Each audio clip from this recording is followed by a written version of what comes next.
চাচি আমাকে একবার বলেছিলেন যে তিনি অন্ধকারে একা থাকতে খুব ভয় পান, তাই তিনি প্রায়ই আমাকে তার ঘরে ডেকে নিয়ে যেতেন। একদিন বাড়িতে আমাদের দুজন ছাড়া আর কেউ ছিল না। হঠাৎ প্রচণ্ড ঝড় বৃষ্টি শুরু হলো। চাচি আমাকে তার ঘরে ডাকলেন। যখন ঘরে ঢুকলাম চাচিকে দেখে আমি চমকে গেলাম, কারণ তিনি অনেক সুন্দর ছোট জামা পরেছিলেন। চাচা তখন কয়েক মাসের জন্য বাইরে গিয়েছিলেন। কাজের খাতিরে চাচি আমাকে একদিন অন্ধকারের অজুহাতে তার ঘরে ডেকেছিলেন। এক রাতে যখন আমিও চাচি খাতে ঘুমাচ্ছিলাম, মাঝরাতে হঠাৎ করে আমি কিছু অদ্ভুত কিছু অনুভব করলাম। চোখ খুলতেই যা দেখলাম তাতে আমি অবাক হয়ে গেলাম। তারপর চাচি আমাকে দিয়ে জোর করে বাকিটা গল্পটা শোনাচ্ছি। আমার নাম সুজয়। আমি 21 বছর বয়সী। আমার চাচি ছিলেন অনেক সুন্দর আর অনেক ফর্সা, যে কেউ তাকে দেখলে মুগ্ধ হয়ে যাবেন। চাচা ও তার রূপের প্রেমে পড়ে তাকে বিয়ে করেছিলেন। চাচি সবসময় সাজগোজ করে থাকতেন। একাদশ শ্রেণীর পরীক্ষা দেওয়ার পরে আমার ছুটি শুরু হয়েছিল, তাই আমি মা বাবার কাছে অনুমতি নিয়ে চাচি ও চাচার বাড়িতে ছুটি কাটাতে যেতে চেয়েছিলাম। চাচার বিয়ে মাত্র 3 মাস আগে হয়েছে, তাই আমার বাবা মা আমাকে সেখানে যেতে নিষেধ করেছিলেন। কিন্তু আমি অনেক বছর ধরেই চাচার বাড়িতে যাইনি, এমনকি তাদের বিয়েতে যেতে পারিনি, কারণ তখন আমার পরীক্ষার সময় ছিল। চাচার সঙ্গে দেখা করার জন্য আমি খুব আগ্রহী ছিলাম এবং নতুন চাচিকে দেখতে চাইছিলাম। বাবার কথা ছিল যে আমরা পরে কখনো দেখা করতে পারব, কিন্তু আমি তখনই যেতে চাইছিলাম। শেষ পর্যন্ত অনেক বুঝিয়ে বাবা চাচার বাড়িতে যাওয়ার জন্য রাজি করালাম। মাঝে মাঝে ভাবি হয়তো ভালো হতো যদি তখন চাচার বাড়িতে না যেতাম, কারণ এত কম বয়সে চাচি আমার সাথে এমন কিছু করবে যা আমি ভাবতেও পারিনি। একটি নতুন অভিজ্ঞতার সন্ধানে আমার জীবনে একটি গুরুত্বপূর্ণ দিন এসেছিল। তা ছিল শনিবারের একটি দিন, যখন আমার বাবা আমাকে চাচার বাড়িতে নিয়ে গিয়েছিলেন। কিন্তু আমাদের পৌঁছানোর পর দেখি বাড়ির বাইরের দরজায় তালা বন্ধ। মনে হলো চাচি হয়তো কোথাও গেছেন। বাবার ফোন করার পর জানতে পারলাম তারা শপিং করতে বেরিয়েছেন এবং বাড়িতে ফিরতে কিছুক্ষণ লাগবে। তাই আমরা বাড়ির বাইরে দাঁড়িয়ে তাদের জন্য অপেক্ষা করতে লাগলাম। প্রায় 2 ঘন্টা পর চাচা চাচি বাড়িতে পৌঁছলেন। বাবা বাইরে গিয়ে তাদের সঙ্গে দেখা করলেন আর চলে গেলেন আমাকে রেখে, এবং আমরা সবাই একসঙ্গে বাড়ির দিকে ফিরতে শুরু করলাম। চাচি তখন স্কার্ফ দিয়ে মুখ ঢেকেছিলেন এবং চাচার বাইকে বসেছিলেন। আমি দেখতে পেলাম চাচি অনেক সুন্দরী। চাচা ছিলেন সাধারণ দেখতে, কিন্তু চাচি সত্যিই সুন্দর ছিলেন। অন্যদিকে চাচা হঠাৎই আমাকে ডাকলেন, সুজয়, কি দেখছো তুমি? অনেকক্ষণ ধরে তোমাকে ডাকছি। তার ডাকে আমি কিছুটা অপ্রস্তুত হয়ে গেলাম, তবে দ্রুত সামলে নিয়ে বললাম, আমি ভালো আছি, এবং চাচাকে সালাম করলাম। এতদিন পর আমাকে দেখে চাচা খুবই খুশি হলেন। মনে হচ্ছে যেন আমরা অনেক দিনের পরিচিত। এখন 2 দিন ধরে চাচার বাড়িতে ছিলাম। চাচি আমার প্রতি পুরোপুরি যত্নশীল ছিলেন এবং আমার জন্য সবকিছু ঠিক রাখছিলেন। চাচা ও চাচিকে দেখে মনে হচ্ছিল আমি নিশ্চয়ই আমার ছুটির পুরো সময় এখানেই কাটাব। তবে আমি জানতাম না যে আমার এই সিদ্ধান্ত পরবর্তী সময়ে এমন একটি মোড় নিতে পারে যা আমার জীবনকে পুরোপুরি পরিবর্তন করে দেবে। আমি আশা থেকেই লক্ষ্য করছিলাম চাচি আমার সামনে অন্য রকমভাবে চলাফেরা করত। আমার কাছে বিষয়টা অবাক করার মতো ছিল। আমি মাঝে মাঝে তার দিকে চেয়ে থাকতাম। আমি মনে মনে ভাবতাম এসব চাচির কাছে সামান্য, কারণ তিনি শহরে থাকেন আর শহরের সবাই এই রকম ভাবে চলাফেরা করে আমার কাছে অন্যরকম লাগত। কারণ আমি গ্রাম থেকে এসেছি, সেখানে কেউ এভাবে চলাফেরা করত না। আমি আসার পর থেকেই চাচ্ছি আমার অনেক কাছাকাছি থাকতে শুরু করেছিল। তার এমন ব্যবহারে আমি মাঝে মাঝে ভাবতাম আমরা অনেক আগে থেকেই পরিচিত।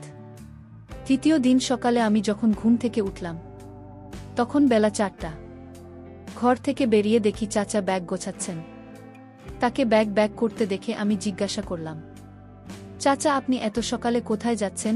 চাচা বললেন যে তাকে একটি জরুরি কাজে 2 মাসের জন্য বিদেশে যেতে হচ্ছে। আমি হতাশ হয়ে বললাম, কি বলছেন চাচা? আমি তো এখানে মাত্র 2 দিন হলো এসেছি, এবং আপনি এত তাড়াতাড়ি চলে যাচ্ছেন। আমি আপনাকে যেতে দেব না। চাচা আমাকে বোঝাতে লাগলেন, এটা আমার জন্য একটি গুরুত্বপূর্ণ সুযোগ। যদি আমি হারিয়ে ফেলি তাহলে আমি নিজেকে মূর্খ মনে করব। এই প্রজেক্টে কাজের অভিজ্ঞতা আমাকে ভবিষ্যতে একটি ভালো পদে এনে দিতে পারে। চাচার কথার গুরুত্ব বুঝতে পেরে আমি আর কিছু বললাম না। বললাম ঠিক আছে। আজ সন্ধ্যায় আমি বাবাকে জানিয়ে দিচ্ছি এবং আমি নিজের বাড়ি চলে যাব। বাবা এসে আমাকে নিয়ে যাবে। কারণ আপনি না থাকলে আমি এখান থেকে কি করব? চাচা বললেন, সুজয় এখন আমি চলে যাচ্ছি। তুমি এখানেই থাকবে এবং তোমার চাচির খেয়াল রাখবে। আমার ফিরে আসা পর্যন্ত তোমাকে এখানেই থাকতে হবে। তার কথা শুনে আমি অবাক হয়ে গেলাম। চাচা না থাকলে আমি আর চাচি বাড়িতে একা কিভাবে থাকব? চাচা আরও বললেন, মনে রেখো তোমার চাচি অন্ধকার থেকে ভয় পায়। তাই তাকে যে কোনো ভাবে সাহায্য করতে দ্বিধা করবে না। আমি তখন কিছুটা অস্থির হয়ে পড়েছিলাম এবং চাচি মানে অন্ধকারে ভয়। এটা আমার কল্পনাতেও ছিল না। চাচি সম্পর্কেই নতুন তথ্য আমাকে কিছুটা হতাশ করেছিল। প্রথমে তো আমি রাজি হতে চাইছিলাম না, কিন্তু চাচার জোর করার জন্য তার কথা আমাকে শুনতেই হলো। তারপর আমি চাচির দিকে তাকালাম। আমার কথা শোনার পর চাচি আমার দিকে তাকিয়ে অদ্ভুতভাবে হাসছিলেন। মনে হলো আমার এখানে থাকার কথা শুনে তিনি অনেক খুশি হয়েছিলেন। আমি চাচাকে সাহায্য করতে লাগলাম, তার কাপড় গুছিয়ে রাখতে এবং পরে তাদের বিমানবন্দরে পৌঁছে দিতে। চাচাকে বিদায় জানিয়ে আমি এবং চাচি বাড়িতে ফিরলাম। বাড়িতে তখন শুধু আমি এবং চাচি। আমি চাচার সঙ্গে শহরে ঘুরে বেড়ানোর পরিকল্পনা করেছিলাম, কিন্তু চাচার বেরিয়ে যাওয়ায় সবটা ভেস্তে গেল। তবে এটি ভাবার চেয়ে বেশি গুরুত্বপূর্ণ হলো চাচি চলে যাওয়ার পর রাতে নিজের ঘরে বসে মোবাইলে নাটক দেখেছিলাম। কিছুক্ষণ পর নাটক দেখে বিরক্ত লাগে। ভাবলাম টিভি দেখা যাক, তাই বসার ঘরে গিয়ে টিভি চালিয়ে বসলাম। একটু পর চাচি এসে হেসে বললেন, কি রে সুজয়, চা চলে যাওয়ার পর কি তোমার এই বাড়িতে মন বসছে না? চাচি আমার পাশে এসে বসে গল্প করতে থাকলেন। তার কথাগুলো শুনতেও আমার অনেক ভালো লাগছিল। আমি ভাবিনি যে চাচি আমার সাথে এত ফ্রি হয়ে কথা বলবেন। একদিন চাচি আমাকে বললেন, চলো বাইরে একটু ঘুরে আসি। চাচি স্কুটি নিয়ে বের হলেন আর চাচি স্কুটি চালাচ্ছেন আর আমি পিছনে বসেছিলাম। এতে চাচি খানিকটা অস্বস্তিতে পড়েন। আমি ঠিক বুঝতে পারছিলাম না এটার মানে কি হতে পারে। বাড়িতে ঢুকে দরজা বন্ধ করার পর হঠাৎ ঘরের সব আলো নিভে গেল, চারপাশে অন্ধকারে ঢেকে গেল। মুহূর্তে আমি তখন চাচির পিছনে দাঁড়িয়েছিলাম। ভয়ে চাচি আমাকে শক্ত করে ধরে ফেললেন। তার এই আচরণে আমি কিছুটা বিস্মিত হয়ে গেলাম। বড় হওয়ার পর এমন অভিজ্ঞতা আগে কখনো হয়নি। বুঝতে না পেরে আমি স্থির হয়ে দাঁড়িয়ে রইলাম এবং তারপর হঠাৎ করে আলো আবার চলে এল। আলো আসতেই তিনি সোজা হয়ে আমাকে ছেড়ে দিয়ে বললেন, মাফ করে দাও, অন্ধকারে আমি ভয় পেয়েছিলাম, এবং মৃদু হাসি দিয়ে তার ঘরে চলে গেলেন। আমি হতভম্ব হয়ে গিয়েছিলাম এবং ভাবছিলাম যেখানে ঠিক হচ্ছে না। কিছু সময় পরে চাচার বলা কথা মনে পড়ল। চাচা বলেছিলেন চাচি অন্ধকারে ভয় পান এবং তোমার দায়িত্ব তার দেখভাল করা। তখন বুঝলাম চাচি আমাকে অন্ধকারের অজুহাত দেখিয়ে জড়িয়ে ধরেছিলেন। রাতের বেলা আমি ঘরে গিয়ে শুয়ে পড়লাম, কিন্তু চাচির কথা বারবার আমার মনে চলে আসছিল। তিনি ছিলেন বেশ আধুনিক আর আমি তো এক গ্রামের ছেলে, তাই তার আচরণগুলো আমার জন্য খুবই অন্যরকম লাগছিল। হয়তো তার কাছে সামান্য ছিল।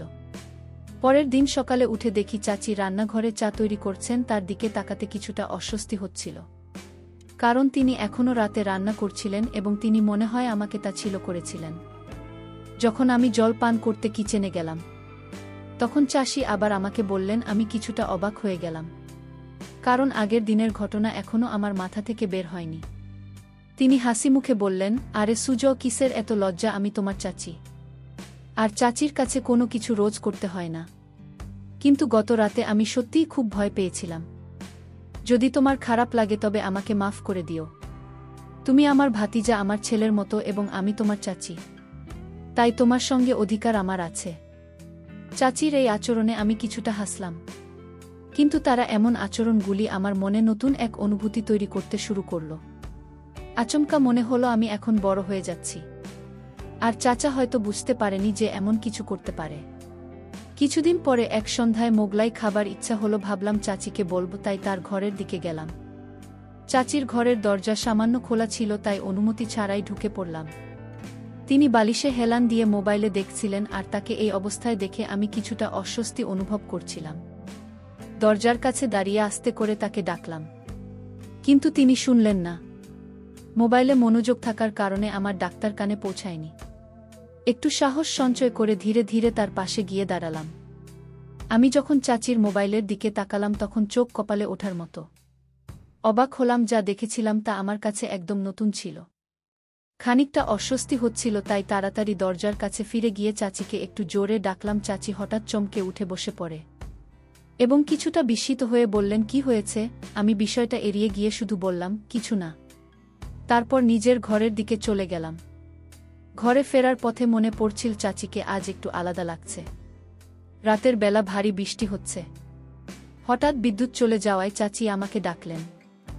আমি তার ঘরে গেলে চাচি আমাকে বসতে বললেন। তাকে দেখে মনে হচ্ছিল তিনি বেশ সুন্দর লাগছিলেন। চাচি বললেন, সুজয়, তুমি যতক্ষণ লাইট আসে আমার কক্ষে থাকতে পারো। আমাকে অন্ধকারে ভয় লাগে। আমি সেখানে থাকতে রাজি হলাম। আমরা কিছুক্ষণ ধরে কথা বলতে লাগলাম। চাচি আমাকে জানালেন চাচি ও চাচা আর খুব তাড়াতাড়ি বিয়ে হয়েছিল। তিনি বললেন, আমার ও তোমার চাচার 1 বছর আগে প্রথম সাক্ষাৎ হয়েছিল এবং আমাদের প্রেম এত দ্রুত বাড়তে থাকে যে আমরা কিছুদিনের মধ্যেই বিয়ের সিদ্ধান্ত নিই। গল্প করতে করতেই সময় চলে যায়। যখন আমি ফের ঘরে যাবার কথা ভাবছিলাম, তখন চাচি আমায় বললেন, সূর্য, যদি তোমার আপত্তি না থাকে তাহলে কি তুমি আজ রাতে আমার ঘরে থাকতে পারো? আমার মনে কোনো দ্বিধা ছিল না, কারণ চাচি ও আমি একা ছিলাম। তার সাথে গল্প করতে আমার বেশ ভালোই লাগত। তাই আমি রাজি হয়ে গেলাম। আর চাচাও আমাকে আগেই বলে রেখেছিলেন যে চাচির খেয়াল রাখতে। সারা রাত বৃষ্টির আওয়াজ চলছিল এবং আমি ঘুম থেকে উঠে দেখলাম চাচি অত্যন্ত আনন্দিত, যা আগে কখনো আমি তার মুখ দেখিনি। ব্রেকফাস্টের সময় তিনি আমাকে বলেছিলেন, এখন বৃষ্টির দিন, তাই তুমি আমার ঘরে থাকতে পারো। চাচি আমাকে বলেছিলেন, যদি তোমার কোনো সাহায্য প্রয়োজন হয় তাহলে বিনা দ্বিধায় জানাতে পারো।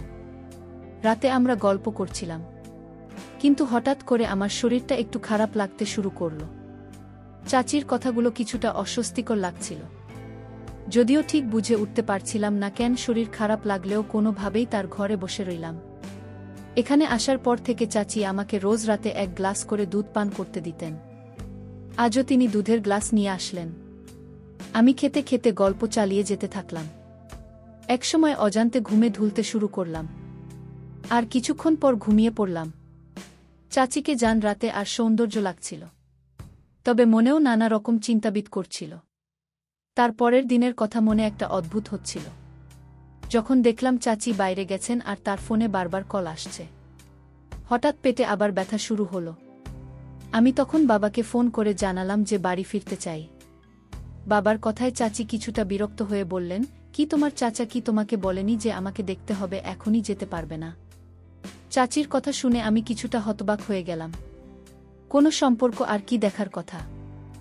সবকিছু জট পাকিয়ে গেল। আমি যখন বিষয়টা জানতে চাইলাম, তিনি বললেন, আমি জানি না, তবে তোমাকে এখানেই থাকতে হবে। চাচি আমাকে যেতে না দেওয়ার জন্য জোর করছিলেন, কিন্তু পেটের ব্যথা ততক্ষণে বেড়েই চলেছিল। এই অবস্থায় আমি বেশ অস্থির হয়ে উঠেছিলাম, কারণ ব্যথা কমার কোনো লক্ষণই ছিল না। কিন্তু আমি বুঝতেই পারছিলাম না কেন আমি এমন হচ্ছে। এমন অভিজ্ঞতা আমার জন্য নতুন ছিল। চাচা বাইরে গেছেন প্রায় 1 সপ্তাহ। সন্ধ্যা 7টায় বাড়ির বেল বেজে উঠবেন। ফলে চাচি দরজা খুলতে গেলে দরজা খুলতেই পুলিশ দাঁড়িয়েছিল। পুলিশকে দেখে চাচি কিছুটা ভয় পেয়ে গেলেন। পুলিশ চাচিকে জিজ্ঞাসা করলেন, আপনার আসল উদ্দেশ্য কি? আমি কিছুই বুঝে উঠতে পারছিলাম না। এদিকে আমার পেছনে বাবা চাচিকে নিয়ে এসে হাজির হলেন, আর চাচার হাতে বেশ কিছু ফাইল ছিল। হঠাৎ আমি বলে উঠলাম, চাচা, আপনি তো কাজের জন্য 2 মাসের জন্য বিদেশে গিয়েছিলেন। এরপর বাবার দিকে ফিরে জিজ্ঞাসা করলাম, সব কিভাবে ঘটছে? বাবা আমাকে জানালেন, যখন তোমাকে এখানে রেখে আসি তখন আমি থানায় গিয়েছিলাম। সেখানে এমন এক মেয়ের সম্পর্কে জানতে পারি, যার খোঁজ আমার সহকর্মীরা করছিল। আমি মেয়েটিকে চিনতে পারিনি, তবে সোশ্যাল মিডিয়ায় চাচার ছবি দেখে বুঝলাম আসলে তোমার চাচার নাম পরিবর্তন করে পরিচয় লুকিয়ে চাচিকে বিয়ে করেছেন। চাচার ফোন কেটে যাওয়ার পরেই বাবার কাছে বিস্ময়কর তথ্য এল, চাচা আর চাচি বেআইনি কাজে জড়িত ছিলেন এবং অন্যদের ফাঁদে ফেলেছিলেন। এভাবে তার টাকা ইনকাম করতেন। আমার সাথে এমনটা ঘটাতে চাইছিল। তখনই বুঝলাম কেন আমার পেটে এত অস্বস্তি ব্যথা হচ্ছিল।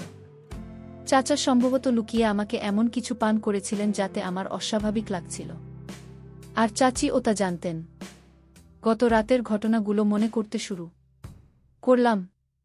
মনে হল চাচা আর চাচি সম্পর্কের মূল্য না দিয়ে কেবল দ্রুত টাকা কামানোর মোহে অন্ধ হয়ে গিয়েছিলেন। ধীরে ধীরে বিষয়টি পরিষ্কার হল। কেন চাচা এত দ্রুত এই শহরে উন্নতি করলেন? আমি চাচার আতিথ্য উপভোগ করতে গিয়েছিলাম, কিন্তু তারা আমাকে ধোঁকা দিয়েছেন। বাবা বিষয়টি নিয়ে খোঁজ না করলে হয়তো আমি আরও বিপদে পড়তাম। আজকাল সম্পর্ক, ভালোবাসা, অনুভূতির কোনো মূল্যই নেই। মনে হয় সবাই কেবল নিজের সাথেই চলে। তাই যা এক সময় ছিল এখন আর তা নেই। এই গল্পে প্রিয়জন বা আপনি ছদ্মবেশে থাকা মানুষও ক্ষতি করতে পারে। ফলে এমন কারো প্রতি অন্ধভাবে বিশ্বাস না করে প্রতিটি সম্পর্কে সতর্কতার সাথে পর্যবেক্ষণ করা প্রয়োজন। বন্ধুরা, আজকের গল্পটি কেমন লাগলো তা অবশ্যই কমেন্ট করে জানাতে ভুলবেন না। আর এরকম নতুন নতুন গল্প পেতে চ্যানেলটিকে সাবস্ক্রাইব করে পাশে থাকবেন। ধন্যবাদ।